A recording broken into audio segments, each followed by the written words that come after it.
Who's ready, Bills Mafia? It's the Bills Squad, sponsored by Game Time. Everything Buffalo Bills, every week. Breaking down the big hits and game-changing plays the way only the Locked On Podcast Network can. Nobody circles the wagons like the Buffalo Bills. So gear up and squad up. The Bills Squad show starts now. And good afternoon, Bills Mafia. We're back here for Bills Squad. Jeremy White, Joe Marino, and Jerry Ostrowski, part of your twice-weekly roundtable conversation, all things Buffalo Bills. And we are back. After a Monday off for Memorial Day, we're back to our regular Mondays and Thursdays. We're live on YouTube. You can always join us on the YouTube stream, like and subscribe. You can, of course, comment away. We're going to have a segment at the end of the show today for your comments and questions and dig into all things Buffalo Bills. On the docket today, another potential Diggs debacle in New England. Josh Allen gets married over the weekend. The Bills continue their OTAs and perhaps the NFL in Europe conversation, which is not fully happening. It is at least being taken seriously by the NFLPA to a degree. So plenty to get to. Thanks for joining us. And gentlemen, welcome back. Happy June. Happy June. Here in Buffalo, the weather's actually starting to look like June after a May that was dreadful. If you guys are talking to people up here, you know, it rained all the time. It was cold. Memorial Day was 52. I mean, we're finally into summer, which is nice here for those of us that live here. Summer. What is I saw a picture of my boy Joe Miller playing golf last week with a knit hat on. He looked cold, man. He looked like he was playing in Antarctica. Right. I mean, are we serious right now? It's supposed to rain next week too, isn't it? Probably. We're getting 80s. We're getting 80s. We're getting up there, you know. And, you know, for me, the calendar turned to June. The NFL offseason is pretty short. We are in the window where OTAs happen, and then players will take one last break before reconvening for training camp at St. John Fisher, and then, you know, off we go to another season. So Josh Allen and his now wife, Haley Steinfeld, they found the window, right? Right now, this is when Josh can get married. The offseason gives you these little windows, and they hit one of them. So I'd imagine a lot of the Bills players, a handful at least, were in attendance for that. And congratulations to QB1, who is having himself quite a year. MVP, and then man of the hour with getting married. So he's got the MVP. He's gotten hitched. And, you know, maybe this is the year that the Super Bowl is the trifecta for him. Yeah, I think we're all rooting for that to happen. And obviously, congratulations to Josh. It's been interesting to see the guy grow up right before our eyes as the kind of wild card quarterback with all the tools. Didn't know if this guy would be able to play consistent ball in the NFL, and then the growth and, you know, seeing him personally evolve with, you know, being married and building a big house and planting the pistachio farm. You know, it's been quite the journey here following Josh Allen, and obviously wishing him and Haley all the happiness in the world. Yeah, it's an interesting deal. You know, there's a lot of athletes. History has shown that once they get married, once they settle down, it seems to be that second stage of life. I mean, there's not so much uncertainty in their private life. Things get a lot more calm and that type of thing. I mean, look at Scotty Scheffler, the run he's gone on since, you know, married, has a baby.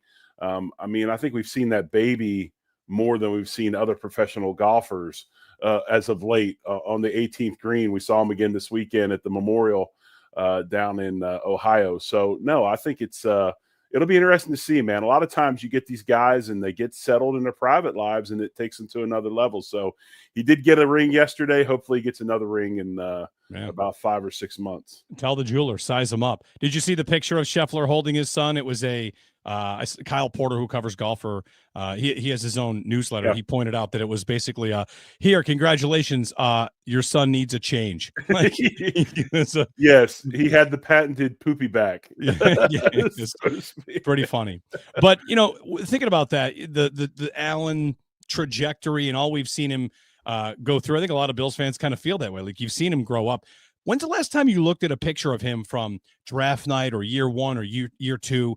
You kind of get an idea of these guys. When you draft them, they're so young and you don't know what the future holds. He comes to your franchise, and, you know, to say what he's done for the Bills in turning the franchise around in pretty much every way. You know, Sean McDermott and Brandon Beane deserve a lot of credit. They of course, they picked him.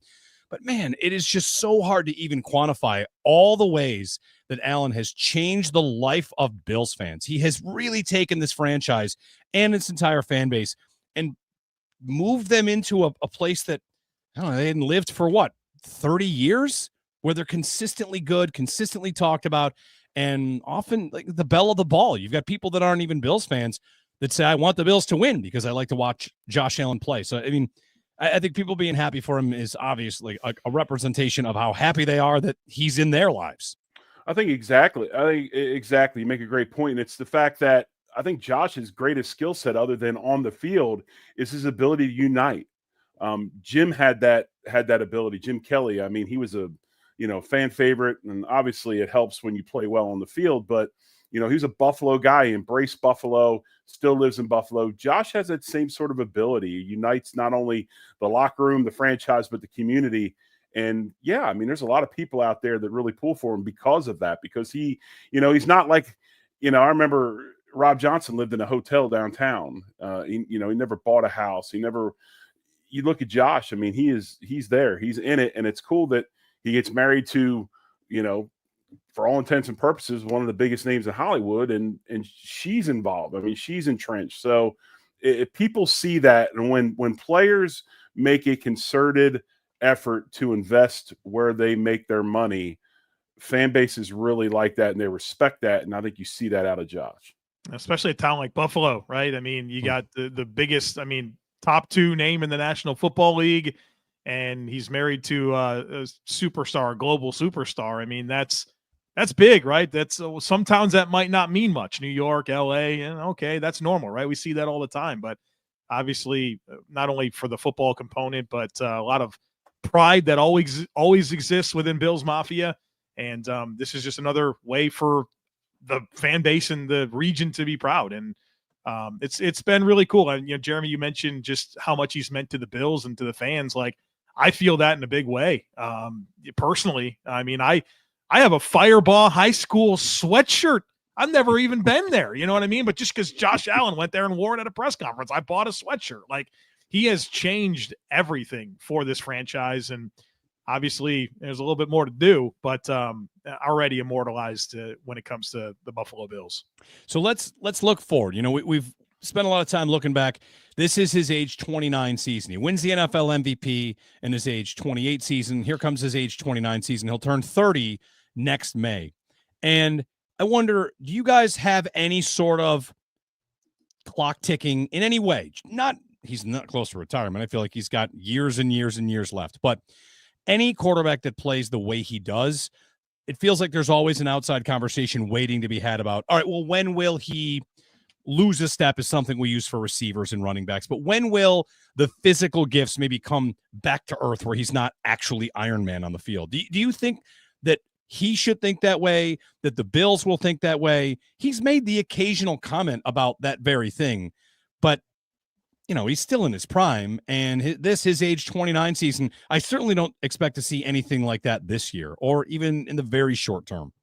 Well, I think one of the things that I really enjoy about Josh Allen is typically how transparent he is about what he's working on in the offseason. And I think Jay Skursky is the one that always makes a habit of asking him, like, hey, what's the focus this year? And he usually gives a great answer. And his answer this year was, it's mental stuff, where my eyes are, setting protections, those types of things. And I think that's exactly right, because I think that aligns with his evolution as we get to the point where Josh Allen is no longer the guy that can outrun people and run over people, right? That's gonna be different for him at some point. And the more that he's able to win more with mental ability than physical ability, I think that's going to be an important part of late stage Josh Allen and how it evolves. And I'll say this, and I don't mean this as a cautionary tale or to create any panic, but the comparison for Josh Allen has typically been Cam Newton, and the size and athleticism and the arm talent was off the charts with Cam Newton. But you know what happened in his age 29 season? He hit a cliff. He had an absolute cliff. Now, he had multiple throwing shoulder problems, right, that were like added up and took something away, and then he had a foot deal. Like, it was thing after thing after thing, but it happened, right? And it happened quick. And, Newton was the NFL MVP in 2015 in his age 26 season. And, his last season of being relevant in the league was his age 29 season. So I do think that Josh needs to be deliberate about making sure that he's doing everything he can play style wise to maximize his time on the field. But I do like that his emphasis of where he's trying to improve is all mental stuff with where his eyes are and setting protections and those types of things. And I think the biggest thing is we've seen it. We've seen the maturation of his game. We've seen it, and it really became evident this season when he bought in, so to speak, on the short passing game stuff, getting the ball out quicker, not taking the shots as much as he used to in the running game, or just taking chances downfield and putting the ball in harm's way. So it's one thing to talk about it. We've actually seen results of this happening, and this is another season like we've talked about. I mean, the Bills had the most prolific offensive season they've had. And why was that? Because you saw the quarterback, not just the talent around him, but the quarterback evolve. So I think that's a big thing. It's not like we're talking about it and, hey, if he only does this or only does that. We have proof on film that it's been done and it's going to continue to be done. And, that's a big thing. Alan, married, franchise quarterback, MVP, one of the stars of the league, and leading the Bills into another season this year. Like thinking about how he was at OTAs, there's a lot of commentary about that the MVP coming in for voluntary stuff that doesn't always happen. I was talking with a friend. He might have missed one of these maybe for like the Pebble Beach Pro-Am or something, or I don't know. He missed for golf once, and we all kind of said, like, it was the match. That's right. Yeah. Thank you. It was the match. And he missed OTAs for that. And he missed it also with Patrick Mahomes. Maybe that's one of the reasons. Was it Mahomes or Rodgers that year? Both of them, and Brady, okay. Rodgers, gotcha. Allen, Mahomes. Yep. I think Bills fans in that moment are thinking like, our guy got invited to that. You don't have to come to OTAs. But it might be a sign that, it's in the middle of wedding planning, which if anybody's been through that can be a pretty stressful time that demands a lot of your attention. And here he is at OTAs doing his thing as the MVP. What it means for him, that's one thing. The way that other players talk about this, and, Jerry, you might be able to speak to this really well, that other players see that and are immediately thinking like, okay, well, I better button things up, because if that guy's here, that says a lot about what everybody's going to look at for every other player on the roster. Exactly. Look at the OTA, the people that were there so far, the people that are there. The only one not there is a guy in a contract dispute. Every other player was in Buffalo. We haven't always seen that. And a big deal of that is because the quarterback is there, the guy, the franchise makes the effort to be at OTAs, shows that it's important, so the rest of the team feels it needs to be important for them also. But I will say this, if we see film that he is at OTAs today, I will be upset. I will not be happy. If the next picture of Josh Allen, and we talked about it last night on our Overreaction show, if the next picture I get of Josh Allen isn't like on a $35 million yacht in the French Riviera, sipping champagne with his wife with raspberries in it, or like in a hut on clear blue water in Bora Bora, I will be upset. Let the man have his time. He deserves it. So hopefully he's somewhere really enjoying himself. But no, it's that's the way it always is. When the bell cow shows up, the rest of them come to the food trough as well, and that's what we get in Buffalo with Josh and his importance on being at OTAs. Good times for Bills fans. And, for Allen, who knows where the honeymoon goes? That's the thing. Once July shows up, you're booked until February. Like, you got a long season ahead. Sure, there's a bye week here and there, and maybe hopefully one in the playoffs. But, yeah, I mean, you better go take that time off now while you can. And then, of course, you think about it from the standpoint of the Bills are a team that goes away for training camp, St. John Fisher. Like, Allen's not the only guy that's going to be married. It's just, yeah, all right, honey, see you later. I'm going to go live in a dorm for 3-4 weeks, which is not exactly a unique experience. Lots of teams do that. And by the time we get to training camp, I'm sure we'll have, lots to say about the bonding that happens there and all the good stuff that happens there at training camp. Meanwhile, round 2 of OTAs gets started this week. Week 1 was in the books last week. Back to OTAs through the 5th. So anything that came out of that, just a knee-jerk reaction, guys, that came out of our first week, whether it's the reviews of young players, what you're seeing in the highlights, the speed of Elijah Moore, who looks pretty good. Anything that kind of jumped off the page. Granted, it's OTAs, and we all have to kind of put that little disclaimer on it. You can still have some takeaways. The thing that really stands out to me from OTAs was what Sean McDermott said about Cole Bishop. And he talked about Cole Bishop and said that the big thing for Cole is to learn the system well enough that you can see his true skill set and let the system work for him. I think that perfectly embodies every thought that I've had about Cole Bishop in his time in Buffalo, where if you listen to the way he talked when he was interviewed during OTAs last year, you just got the impression that getting the defense down was a struggle for him. And he was, swimming upstream a little bit. And then, of course, he misses such an important time during he missed the whole training camp and preseason. And then all of a sudden, week 4, he's starting against the Houston Texans, where you could tell he wasn't really ready for the moment. The Bills didn't have much of a choice, but over the course of the year, he played about 500 snaps. And I think by the end of the year, he went from liability to, okay, well, you're functional, but functional doesn't mean impact playmaker, right? And that's what they drafted him to do as a second-round pick that they tried to actively trade up for. And we know that this guy's got size and athleticism for days. He has the requisite physical upside to be an impact playmaker. He just didn't quite have the scheme down. And I'm excited for him to have this entire offseason with 500 snaps under his belt, no longer getting ready to do vertical jumps and 40-yard dashes and go to team meetings, but to play safety for the Buffalo Bills and understanding exactly what that means because he's been in it for a year. And when Sean talked about, hey, learning the system well enough that you can see the true skill set, it's exactly that, where we know that you're capable of really making an impact, but you got to know what you're doing, what you're seeing. And Sean even went on to talk about how, hey, learn the system well enough so that way you know where to cheat and where the leverage is going to be and where you can position yourself to make those plays. And I love that answer, but I also loved how it brought together, I think, every thought that I've had about Cole Bishop and why I'm excited to see what he can do this year. Yeah, piggyback on what Joe said, and I agree, that was a big thing for me, the Cole Bishop news. But also, I think in general, just all the areas, the 3 areas that we all had question marks about have all been spoken about in a very positive light. Joe just did a great job talking about Cole Bishop, which is one of those areas. Then we have Keon Coleman coming in, obviously has been working and way prepared to get better this season and progress where we want him to be. That was a huge positive. And then also, to me, the transparency in the Dalton Kincaid situation, where we got more transparency about the knee injury, then also the other, the wacky lesion thing he had going on, and just that he's further along than we all thought he might be.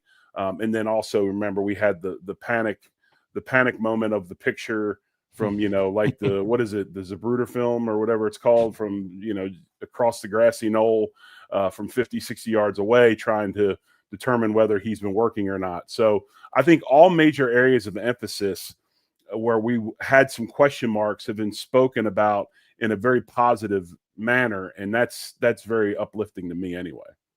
I like the Bishop conversation because, as you know, Joe, a couple of weeks ago, you did the most important players of the Bills' future. I listed Bishop highly, and it's kind of because of what McDermott laid out right there. They spent a high pick on him-ish and would have high hopes for him. And I also think that these defenses, that McDermott puts out there, the secondary is super important. And if they had eyes on him being a starter and liked him so much they were considering trading up, then I've just got high hopes based on, how much they value the position. So we'll see what comes out of week 2 of OTAs. When we return, we've got a bunch more to dig into, a lack of a James Cook update right now, but we'll see where that goes. Stefon Diggs debacle in New England potentially.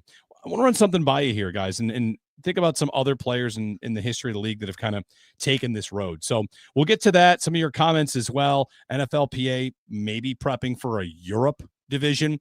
Lots to get to. It's all coming up here on Bill Squad.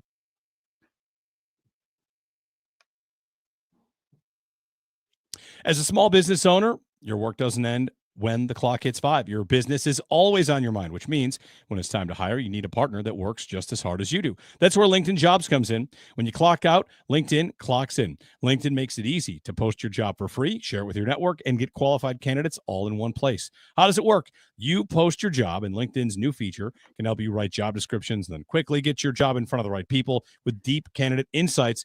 And pro tip, add the hashtag hiring frame to your profile picture to double your reach to qualified candidates. No wonder 72% of small businesses say LinkedIn helps them find high quality hires.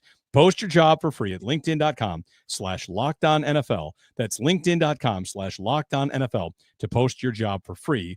Terms and conditions apply. All right, so a potential debacle in New England with Stefon Diggs. Here on Bill Squad, I want to bring it up because he's in the division. This could be relevant if it's any receiver on the New England Patriots or Dolphins or Jets.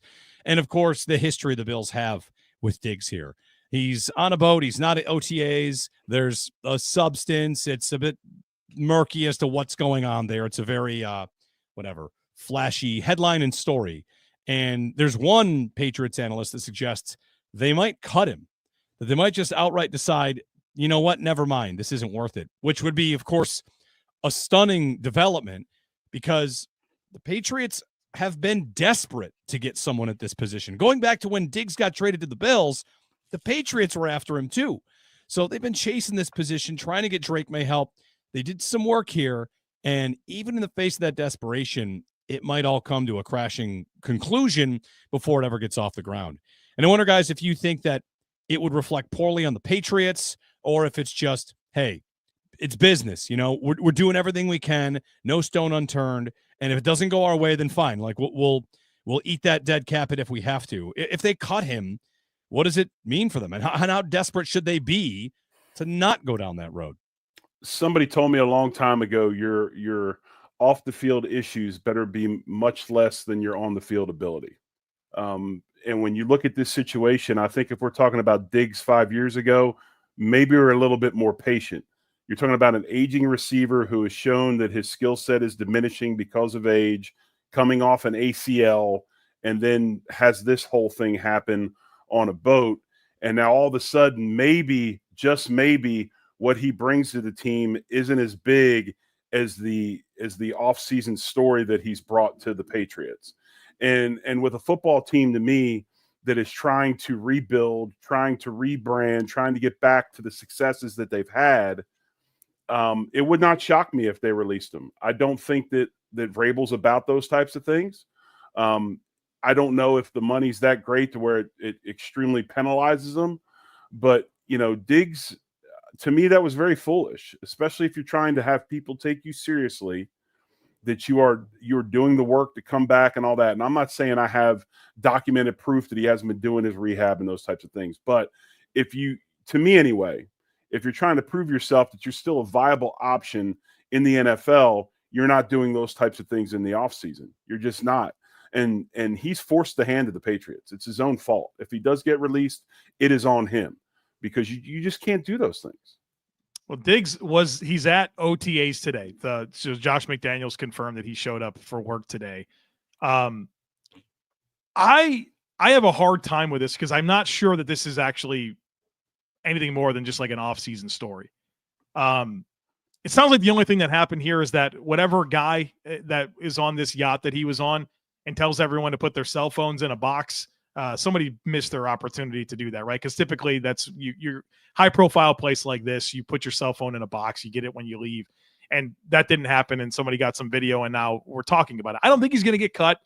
I think it's obviously a distraction, and because the video came out, and now coaches have to talk about it, and analysts talk about it. But I mean, Diggs probably doing this is what he's doing, right? Like, I mean, he's a high-profile athlete. This is the lifestyle that, like, we've kind of always known that he lives. And when you're the Patriots, you knew that's what you were signing up for. There's a lot more video of Stefon Diggs out there running routes and lifting weights than there is of him partying on a bus. We know that the guy's going to do his best to be ready for the season. But if you didn't think that this was part of the side dishes of signing Stefon Diggs, I don't know what to tell you. I don't think he'll get cut. And I think that the reality is a video came out that wasn't intended to come out, and I think it's going to be business as usual. I don't think you love it. You don't love the optics of it. You don't love what happened, but I'm not sure that there's like a real practical application to this. Correct me if I'm wrong. When Rex issued the famous comment, "We won the offseason," all he meant was nothing bad happened. Like nobody got in trouble, and hey, we got to training camp and everybody is still here and nobody got arrested. You know, there was a time where the NFL had a bit of a, I don't know, I don't want to say like a full-on epidemic of guys off the field, but that's where the policy came to be, where they could suspend you just for conduct that's unbecoming of the shield, right? That's it. Are you convicted? Doesn't matter. You've been accused, you were at a scene, we could suspend you regardless of what the outcome is. And right, Joe, I kind of am with you a little bit on this with what he really did. This is the time of year where distractions are, well, they're the full story, because Yeah. What happens? The Diggs story is a distraction from OTAs. Otherwise, what you usually get is a player gets in trouble and the games happen and we all just watch the games and think about, did they win? Did they lose? So it really is the time of year where, as a player, the microscope is on you more than anything. You do anything and it's going to be way out there. Think of how much attention James Cook garnered, not for anything he posted, but because he didn't show up to the first day and the second day of OTAs. We don't know what he's doing. Presumably he's working out, but the fact that he wasn't there was the story of OTAs, because at OTAs we're just kind of looking for stories. We don't get outcomes. We don't get games. The Patriots need veteran leadership. They need good veteran leadership with a young team that they have. Is that considered good veteran leadership? Honestly. And I'm with Joe. I don't think he gets cut. I mean, they understand what Diggs is about. But even a guy like Chad Johnson, Ocho Cinco, who was one of the most controversial wide receivers to ever play the game and went out of his way to push the buttons of the league, you never had him out there. He didn't do those types of things. I mean, honestly, he goes on and talks about it all the time. And the fact he doesn't even drink. And I'm not saying that drinking is good or bad. I'm just saying that at some point, are you so naive to think that even though the guy says put the cell phones in the box, this is 2025, man. The video is the story. You can't put yourself in those, you hang out with the dogs, you get the fleas, man. It's that simple. And while I don't think anything's going to happen of it, it's a bad look. And at some point you have to mature enough to not put yourself out there like that. I mean, I'm not saying guys don't go out and have fun. We all had fun, but you got to be smart about it.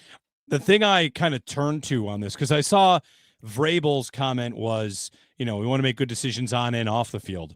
And that sounds like something McDermott would say, right? Like, just listen, I want you to make good decisions here and when you're away from here. It's one of the reasons these teams like to build their own facilities and palaces. Like, let's get everybody in the building. Everybody in the building.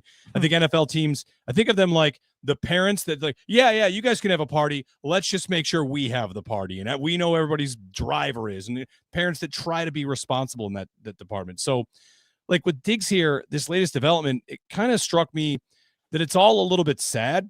And again, like if he's cut or not, the point is for me, Joe and Jerry, in part, look how fast it can crumble. You're at the top of your game, at the top of the game, playing with the best quarterback, one of the best quarterbacks in football, part of an offense, part of a fan base. And a small fracture becomes a bigger one. That relationship ends. 1 year in Houston, ACL, another team, and it snowballs fast. Like you can be on top of the world. Joe, you kind of laid out for Cam Newton for injuries. Football, I mean, it can get away from you quick if you make a couple wrong decisions on the field, off the field, and all of a sudden, you're Deontay Johnson. He's another example of this, like trying to find work anywhere because you've kind of burned bridges along the way, and it doesn't have to take a long time to do it. I'll ask you guys this. I'll be the hypothetical guy. What if Diggs was signed and playing for the Buffalo Bills right now and that video came out? How would we feel about it? What do the last two seasons look like? Because he made it real easy when down the stretch after an unbelievable start to 2023, you're thinking, is this guy going to get 2,000 yards receiving? Then over the last 12 games, Khalil Shakir has more yardage on 60 less targets. Right. Okay, we're good.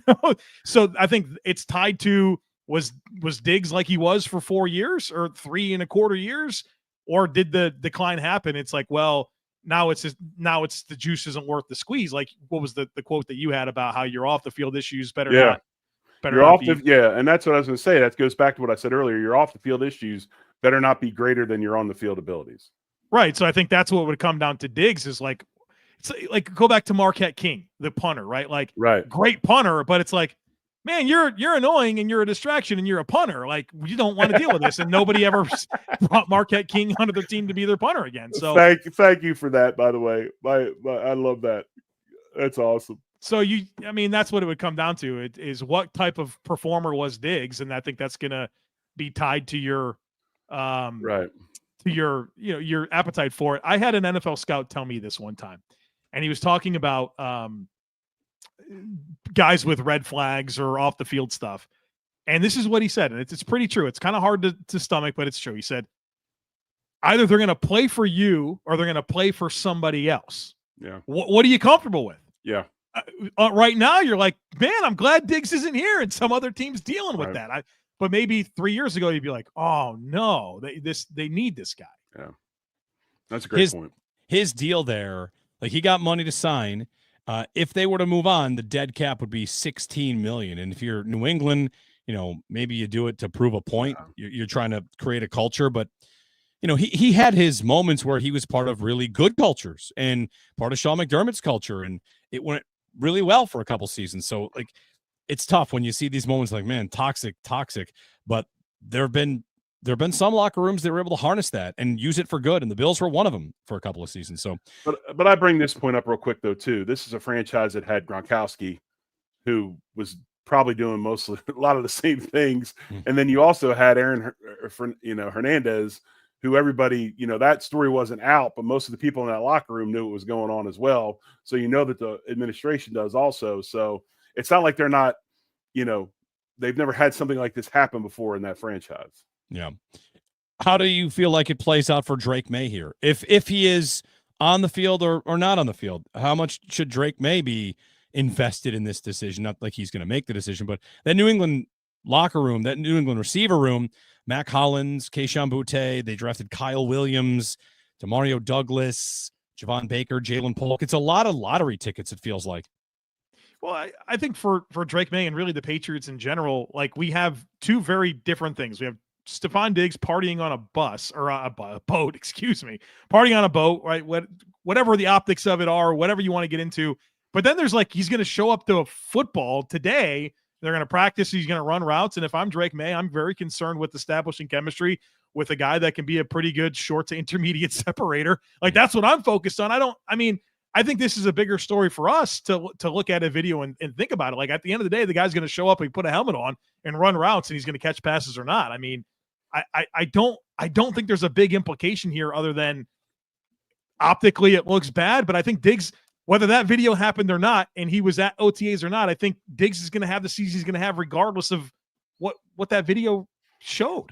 Right. Drake May wants him there. I mean, obviously that quarterback wants as many weapons as he can have. And if Diggs can do anything close to the reputation he has on the field, yes, you want him there. But really, we're not talking about this and this whole incident other than the aesthetics of the quote unquote pink powder makes it look bad. I think if he's on a boat with a bunch of females, nobody says anything. But this, with that added to it, that kind of throws a loop into it. Plenty still to get to here on Bill's Squad, including the NFLPA considering a brand new division. There's been some reporting on this about the NFL's expansion to Europe, if it would ever happen, and some of the numbers, some of the actual conversations the NFLPA is kind of preparing for those. We'll get you that story coming up here next on Bill's Squad.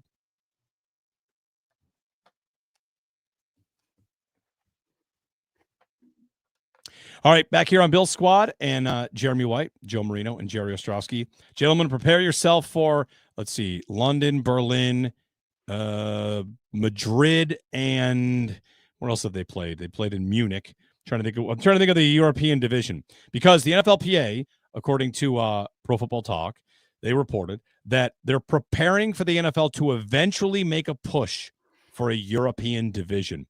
Per a source with knowledge, NFLPA Executive Director Lloyd Howell has been actively discussing the pros and cons, more than 200 union jobs in another continent, and on. The draft, how it would all work, the divisions. Why does the NFL want this? The answer is always money. And if you just did the expansion fee times 4 divided by 32, that's about $1 billion and then some for every single NFL team, getting $1 billion for every owner. So would you bet it ever happening? 4 teams over there? I hope not. We can't even fill 32 teams worth of good quarterbacks. What are we doing here? It's the biggest cash grab ever. And I think it's completely unfair to the players. Could you imagine being some young man that grows up in Florida or California or Texas or something? And, it's one thing to get drafted and go play for the Vikings or the Packers or the Browns or the Bills. Now you got to go move to London. Those are huge decisions for people to have to uproot their families and go live somewhere else. I think it's unfair to the players. I don't think there's a saturation of talent that makes sense to like. We can't come on now with these offensive lines. We can't get 32 of them. We're gonna get 36 of them. Right. I don't know. I hate everything about it. It feels beyond unnecessary. I think at some point, like you have to ask yourself, like, are you comfortable with what you have? Do you always have to have more? You know, like I think there's certain businesses like that I've been a part of in the past. Like I was part of before I started full-time football media. I was part of a company that we grew rapidly, and we, when I got there, we had 32 clients, and then by the end of it, we were at 120 before I left. And I one day I asked the owner, I said, look, do you think we're growing too fast? Like, is this necessary? Can we just be comfortable with where we're at? And it was no. The answer was never no. Like, but I think it's healthy to be able to ask yourself those questions is like, when are you good? Like, when is status quo enough? And you just try to build with what you have. And I feel like they're trying to blow the door off this thing. And it doesn't make sense for any other reason than fattening the wallets of the NFL and, the ownership. Once again, Joe and I are in the same wavelength. I mean, I think you completely water down the product. Think of it this way. The guys that play spring football are supposed to be the fringe dudes, the fringe guys that could be on NFL rosters or whatever, but they haven't made it. So now they're playing spring football. Have you taken the time to watch these games that are on TV right now? It is absolutely horrible ball. So those guys are going to be the dudes that are going to be moving up into those teams, because you got to look at it this way: 53-man roster, 10-man practice squad. So you're talking, 63 more spots over 4 teams. You're around 250, 260 more players. Where are they? And Joe's correct. We don't have enough quarterbacks for 32 teams, let alone 4 more. The product in general would be completely watered down. Nobody wants to go. Very few people would be like, hey, yeah, let's go. I'm going to go free agency to Europe. I mean, think of the money it would take to live in Europe. You get your family over there, your wife and kids, all those different things. It's just that it's such a hard ask. But as you said, Jeremy, and you're 100% correct, it's about cash. Cash is king in this league. And if they think they can make a bunch of money doing it, they're going to try to figure out a way to get it done. But I don't think it helps the league at all. I think it hurts it. And a biggest portion of that's going to be the product on Sunday afternoons is not going to be as good as it's been, because you've got guys playing that probably shouldn't be playing. I won't try to bog you down with numbers here, but it gets complicated. If they say the NFL has been found out, yeah, you got us, we want a 4-team division in Europe. Does that division go in the AFC or the NFC?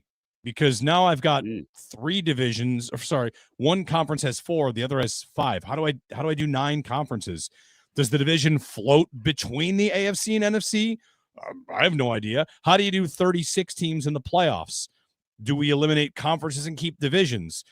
It almost gets to, it would be such a seismic event for the NFL to do this. Not only to expand 1 more team, but 4. And like you said, Joe, like the operations of, if you get drafted, you're from, Southern California, like now you live in Munich. That is culture shock. I mean, just the travel. They're trying it out with the Vikings going over there for 2 games in a row. So we're seeing all these little tests, right? Test runs. I don't think that means it's going to necessarily happen. Remember back when the Bills and the Chiefs were going to play in the AFC Championship game in Atlanta because of the Hamlin incident? And there were many people that took that and thought, ooh, this is going to be a test run to move championship games to a neutral site. And I never believed that for a second. And the game ultimately didn't happen. And we've never seen any sort of momentum for that since. So I think the NFLPA is doing its job by having the discussion, but it is just such a big leap to take. I have trouble thinking they could even get it done. Even as big and as powerful as the NFL is, the numbers of the schedule, the numbers of the playoffs, those are kind of locked in to some degree. That's a logistical nightmare. You call it what it is, right? To figuring out all of those details. Now, they're minor in comparison to the earnings potential, which probably makes it completely digestible for the NFL. But these are things that matter to the fans and the consumers of the product. But the problem is we're going to watch. We're going to watch, or like that's really what it comes down to. I hate to make it like an us thing, but we talked about this when we got into the streaming stuff and all the different things that you have to do if you want to watch all the games. Like, you're going to do it. I'm gonna watch if they Locked On Bills will continue the way it always has. I'm gonna watch the same amount of football I always have if there's a division in Europe. So I guess like that's what it ultimately comes back to, is like at some point the fans of the league are gonna have to say we don't want this. I don't know. It stopped coaching hires. Remember when Greg Schiano was going to go be the coach of Tennessee, and the fan base went nuts and said, we're not doing, like, I think something like that has to happen to block all this stuff, or otherwise we're just going to keep falling in line. Right, exactly. And I think the 2 points. One is, and I agree, I'm going to still watch the same amount of football. I can't even watch. I love football. I want to watch as much as I can. More football, the better. But I can't even watch the spring league. I just can't do it. I've tried. I can't do it because the product is just not up to par. It's not there. Going back to your point, Jeremy, of where does this division fit? If they do it, to me anyway, it almost feels like they have to have more teams than just 4. They got to have 8, right? And then you're balanced up and stuff like that, and those 8 teams can play more games together and everything else. So, I mean, what do we do eventually? Put 32 teams in Europe and have a European champion and an American champion, and they play each other in the Super Bowl? I don't know, but it's just I hate it. This to me is very much in line and hand in hand with what's going on with college football, to the point where we're so worried about making money that we totally ruin the product that we've had that is really, really good. And we're getting ready to see that in college football here within the next 5 to 10 years. And now the NFL's talking about doing it. I hope it doesn't happen because it's not going to be good. Jerry, I'm that way with college football. I used to, there was a point in time in my life where I might tell you I'd rather watch the college slate than the NFL slate. Right. I don't watch it. No. If I watch college football, it's after the games are played because I only care about the prospects. I just want to watch the prospects. I don't think I watched a single live college football game this past year. So that's happened for me. But I don't know. I think there's something different about the NFL where I probably will fall in line, and I hate to admit it. Well, the best thing that's happened to me is my son's being involved in 1AA football, in FCS football, because to me, that's still, even though they have transfer portal and things like that and lose talented players, my son's team, they lost a defensive end to Illinois for $250,000. A guy that he was good. He's a role player for them. And he makes that much money going to an FBS school. But I still think the FCS is close to what it used to be about. So that's been a blessing. But I'm with you, man. I used to be so excited about the college game. I could take it or leave it. And that's what's been so awesome about doing this content stuff with the NFL. I've become more entrenched in the NFL because to me, it's the product now. And to think that we're going to go ahead and water it down and devaluize it with adding more teams in Europe I don't want that. That's disheartening. It was 2022 that Goodell mentioned the possibility of a 4-team division during a pre-London game kind of media session. And he's not talked about it that much since then. What we have heard is 16 international regular season games. So I guess, the football fan out there might want to decide, would you take everybody plays one over there, but at least there's no division over there, because they're doing that with the regular season. That is actively expanding. Next year they add Australia. It seems like every year there's another destination. So that is pushing forward. And I'm not so sure. I kind of feel like this on this topic, like Joe does about Diggs. Like, I think this is just a little bit of off-season kind of, hand-wringing. And it's also due diligence by the NFLPA. To me, it seems like we're far away. But that Vikings, back-to-back road game thing, I guess that's got everyone's dander up, got everyone's attention up. So here we go. All right. Bill Squad continuing here as the NFLPA ponders the issue. That's kind of funny, right? They're not actively discussing it. They're just pondering the issue. We'll get a break in on the other side. We've got a couple of comments to get in. You can go ahead and fire a comment our way. So if you have a comment or a question or something you want us to get into about OTAs and what's going on with the Bills as they go to another week of that today, you can send that along, punch it in right there on the YouTube chat. We'll get to those comments and plenty more to wrap up here on the Buffalo Bills Bill Squad on the Locked On Bills channel.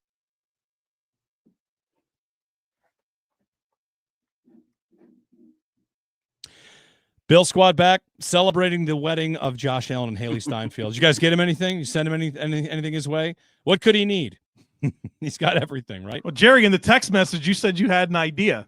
Yes, I have an idea. I'll probably get a friend or two to go in, and who knows? He probably has one of these three things already. but I'm thinking like cold plunge, sauna, infrared sauna, or one of those hyperbaric chamber bags that you can get into. So something great for both of them. It helps Haley with her beauty and health, detox the body in the sauna, revitalize the skin in the hyperbaric chamber, overall health in the cold plunge. And Josh can do those as well because it helps him play. So that's what I'm thinking. If they already have any of those three things, John Fina has one of the most badass coffee makers I've ever seen in my life called a Spin that works off of Wi-Fi in your phone. So like right now, I went and saw Fina earlier this year. I could make a cup of coffee off my phone in John's house in Tucson from Tulsa. So if I can't get him one of those three, go ahead and make one right now, Jerry. Get one going in his house. I've already done that when he didn't have a cup under it. So you can do that. You can just make a coffee in someone else's house from your phone. Oh yeah, right now I could do that. I could make a cup of coffee, and it's not just a cup of coffee; it's any style of coffee you want, man. It's pretty cool. I'm actually, it's one of those startup type things where they make so many of them, and then you invest the money, and then they make more. So I might get in line for one, but no, I think a nice coffee maker would be good if they already have those other three things. I'd obviously give Josh Allen one of these Everybody Eats T-shirts that you can get at the herdmentality.shop.com. Hey, you need big boy sizes in those. Oh, we got Jerry. We got you, baby. We'll find talk. them. We'll get them done. Talk. That's got to be tough because I saw the pictures everyone else saw this weekend, and Terry Pagula's there. Well, I mean, what the guy gave him $330 million to play. Yeah, you get an invite. Yeah, you're good. Beans there. McDermott. What is McDermott getting Josh Allen? Like maybe there's some inside stuff, but I think that's what it comes down to. There's nothing monetarily that you can give him. You're not going to put a check in an envelope for Josh Allen and Haley Steinfeld. You try to have to come up with something that would be like sentimental, right? Like, some type of sentimental gift, or like I always think to myself, like, what's the most valuable thing you can give anyone? It's your time, right? It's the only resource that you only have so much of it, right? So I don't know, like, would it be weird to give Josh Allen, like, if you were close enough of a friend of his to go to his wedding, right? That's a pretty big deal. It's not just like I'm showing up. Like my gift to you is I'm going to schedule this like event that we can do together and spend time together, or I would try to think of something like that where it's not like, hey, I'm not going to buy you anything that's going to matter. How can I give you some of my time and we can have some quality time together? That's what I would try to do. You could get him the electronic picture frame, and then at your house you could like add new photos of you. Yeah, there it is. Josh hanging out. Keep this thing slam full of pictures. I remember back when I was in Buffalo, the story was I was getting ready to get married, and I think it was Feeney. He's like, look, man, he goes, you got to invite Ralph. He goes, Ralph's not going to come, but Ralph's going to send you a dope gift. Like, you've got to invite Ralph. So I invite Ralph. Of course, we get the he's not going to come. But then all of a sudden, this box comes to my house from Grosse Pointe, Michigan, and it is this like fine, like Waterford crystal, like wine glasses, like the most unbelievable gift you can imagine, right? And everybody got that. So if you got married in Buffalo back when Ralph owned the team, you made sure now I'm sure that was probably from his wife. I don't think Ralph was out picking wedding presents, or maybe the assistant. But if you were getting married, you had to invite Ralph because you were always going to get a good gift. Well, you guys both got me thinking on that. You go to a wedding, you write a check, you get that's just what you do. And if you invite Terry Pagula to a wedding and he's already written you checks for $250 million, like, you know what, Terry, it's fine. You don't write a check. Don't bring a gift, anything like that. Yeah, you might get I don't know, some sort of edible arrangement. Who knows? And then McDermott and Bean and some teammates there as well. I saw Matt Bove asked Dawson Knox a couple of years ago, like, what do you get the guy that has everything? And this was kind of a funny segment there. Have a couple of people commenting in. Of course, this is not the Ralph Wilson Sr., but number one receiver on the registry. I don't think so. I think Joe's shirt is higher up on the registry, But registries are beautiful, Type in what you want and you're good to go. Here's one though. This is from Adam. Back to your Everybody Eats getting to our comment section. Would you agree the receiving core is upgraded from last year, and that's going to lead to Joe Brady trying to open up the pass game more this year? That's from Adam. Gentlemen? I'll let you have that, Joe, because I know the answer to this. Go ahead. Well, so I did my target distribution. I'd love to get Jeremy's thoughts on this, honestly. Ready. I wish. Let me jump in. Hell, I think let me sit back and get comfortable real quick. I think the receiving core is undoubtedly better than last year. I don't think it's even close. I mean, had thought that going into the draft, they're in a better spot than they were last year. I mean, last year was, it's pretty low entering the year, and they had some nice surprises, and they traded for Amari Cooper. Yeah. I think going into this year, they're already a lot better at receiver. Oh, I agree. So the answer to that question is 100% yes. And I think they upgraded the receiving core because it's Palmer and Moore. Those are your new players. And what I love about Palmer and Moore is they are route runners. They are separators. They do the thing that I think is most important in playing receiver, and that's the ability to create your own space. And I love that. And the fact that there's like continuity, where last year it was flipping up the whole thing, right? The whole receiver core was different, except for Khalil Shakir. Now it's okay, everything's back, and now you're incorporating Palmer and Moore. All your coaching's the same. You're no longer transitioning to offensive linemen. You're running, everything's the same running back wise. But the question, like the other part of the question is this going to lead to more passing? Right. And the numbers that I've put out there that I think has garnered a lot of conversation is that, that the Bills are not a high volume passing offense. They're 28th in percentage of plays that are passes. They're 5th in percentages that are runs. And is that tied to a style of football? Is having more receiving talent, does that lead to more passing attempts? I'm very curious to find out. I think whatever's hot they'll roll with, right? If they're coming out and they're having a lot of success throwing the football, then I think maybe they can go from the 30 passing attempts per game that I projected to 35 or 36. And that's a big deal. You take 5 or 6 more passing attempts across 17 games. All of a sudden you got a lot more targets to distribute. But if they're going to continue to be this low passing frequency, high rushing frequency, then there's not that many targets to go around. This isn't Joe Burrow throwing the ball 675 times. So I think it'll take on a life of its own, but I think the best argument you can make for there being more passing this year is that the receiving talent is better. Joe, I got to ask this question, and I truly don't know. That's why I'm asking you. We lose Cooper, Hollins, and MVS. I think you said in your show, in your segment, that we lost about 20% of the passing targets from last year. Yep. Is that in the grand scheme of things in the NFL? Is that a lot or is that minimal? I don't have all of the numbers. It's obviously a lot different than coming into 2024, where 57% of the targets were vacated. But I mean, 50 to Hollins, 32 to Cooper, 8 to Morris, and 9 to MVS. That doesn't feel like a lot. Right. That feels pretty low to me. And I think another consequence of that actually equaling 20% is that the Bills didn't have that many passing attempts. Right. They were pretty low in overall passing attempts per game last year. They were 26th in total passing attempts. So, that whatever 90 targets that are no longer there, that's a bigger chunk of the pie than for most teams. Another comment here from a person on the YouTube feed. Charlie writes in, Frank Ragnow retired, flipped some offensive line depth. So that just happened. The Ragnow's announced his retirement with the Lions, and the Lions have center guard, 3 very young players there. So I think that's what he's reading in on, is that, hey, could they use something that the Bills maybe have? Cedric Van Pran Granger. I'm throwing out the names that would fit into this kind of idea. Would you be interested in flipping some offensive line depth to the Lions that maybe need some interior help on their offensive line?